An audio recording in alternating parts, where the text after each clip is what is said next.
vreemdelinge vertrou nie.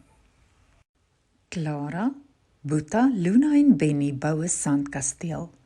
Die son skyn helder kleure, vrolike musiek speel. Ons kasteel het 'n geheime tonnel, maar niemand mag alleen daarheen gaan nie. Boeta sê, ek gaan gou vir Benny roep, ons moet altyd saam bly. 'n man met 'n hoed en glimlag kom nader aan die kinders. Sagte skadu's oor sy voorkop. Hallo daar, ek het 'n hondjie wat verdwaal het. Kan een van julle my help? Clara sê, ons help nie vreemdelinge sonder ons groot mense nie. Kom ons gaan sê vir Tannie Susan by die hek. Die kinders praat met Tannie Susan by die hek. En sy sê vir hulle, julle het vandag iets baie belangriks gedoen.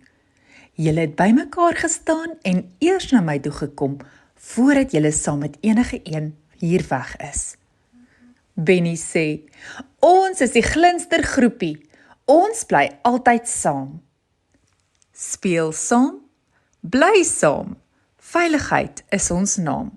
Moet nooit 'n vreemdeling vertrou nie. Clara klets met haar bloedrooi fiets.